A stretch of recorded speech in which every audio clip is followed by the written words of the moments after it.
Okay, we're doing quotes from the Holy Grail of Wisdom quotes by me, Pete Rogers, Thomas Sowell, born in 1930, a scholar. We're also going to do Gerry Spence after him. He says there's only two ways to tell the complete truth, anonymously and posthumously. When you want to help people, you tell them the truth. When you want to help yourself, you tell them what they want to hear. Yeah, that's a sign of love. Parents tell their kid the truth. Okay, the biggest argument for socialism is that it sounds good. The biggest argument against socialism is that it doesn't work. Socialism, it's like Ayn Rand had said, the difference between socialism and communism is the difference between suicide and murder. It always destroys the economy and destroys the society. There's no exceptions that I'm aware of. So why would anybody want to do it? It's just that most people don't know any history. And then they go along with it because it sounds nice and they destroy their country. Okay, Thomas Sowell continues.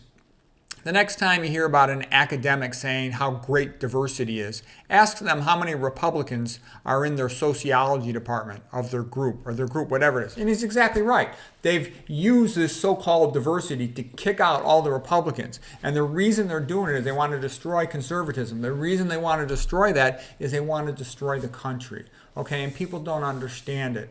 Socialism means the destruction of the society. It means poverty, it means homelessness, it means starvation. That's what it means. It always causes that in every country. There's no exceptions. How could you want that?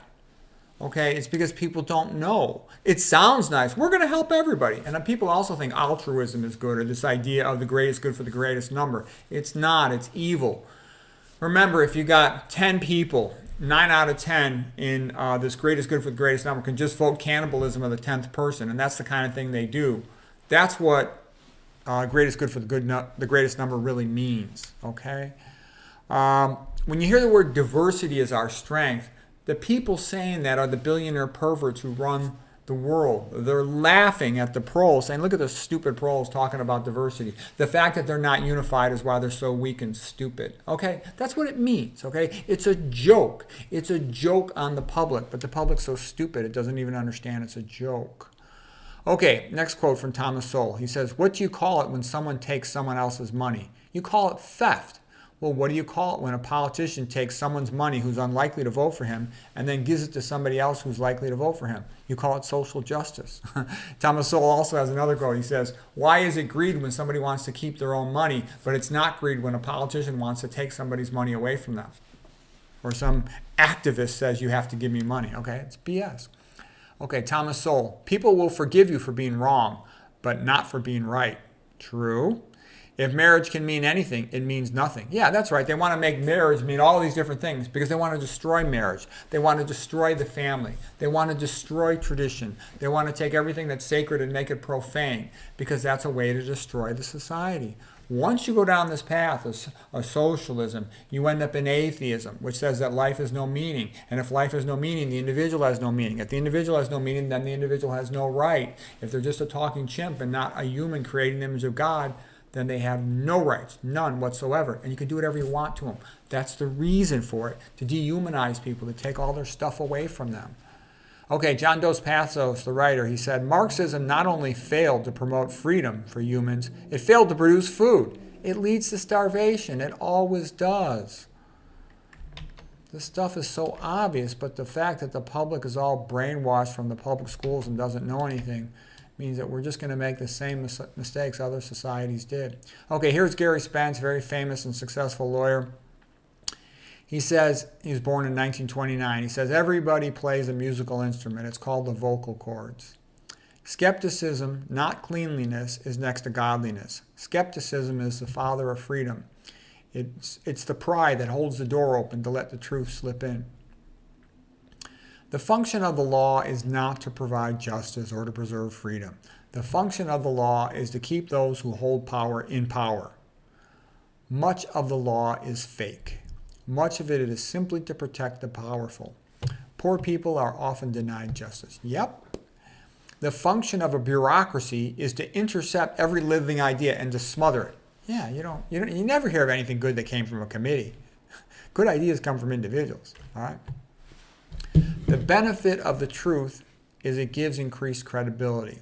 The truth is carried more by the sound than by the words themselves. for the sounds reflect the body language and the soul of the person. Yeah, that's why you should always tell the truth, because it resonates. People sense it. Don't get me wrong, there's a lot of good liars, but for the regular person, you tell the truth, you got a lot more credibility. Okay, Gerry Spence. We sometimes get taken in because our wants get us to give in and believe what we shouldn't.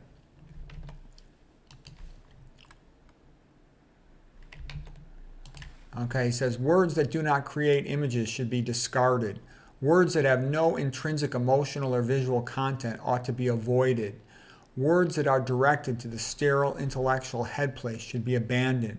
It is better to use simple words, words that create pictures and action and generate feeling if you're trying to convince somebody of something. Okay, Gerry Spence. If I am real and speaking from the heart zone, the right words will come.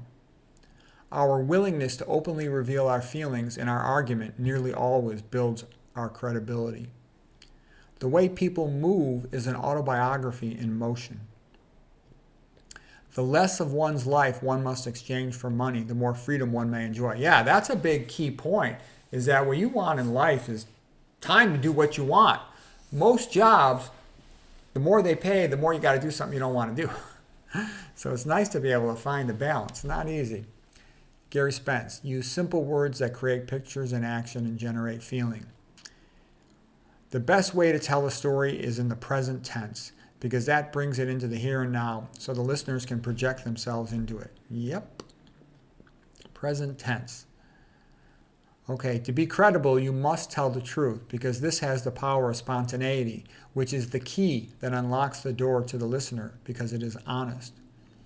Abstract words do not heat the blood. The best arguments dazzle with metaphor. Okay, here's a quote by another lawyer. I just stuck it next to Gerry Spence. I didn't know where else to put it. This guy's name is Robert Jackson. He said, "The advocate can make no greater mistake than to ignore or attempt to conceal the weak points of their case.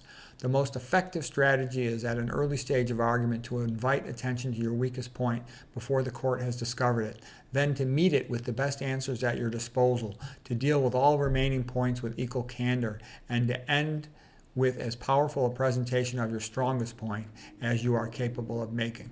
Okay, so that's quotes for Thomas Sowell and for Gerry Spence. Hope you found it helpful.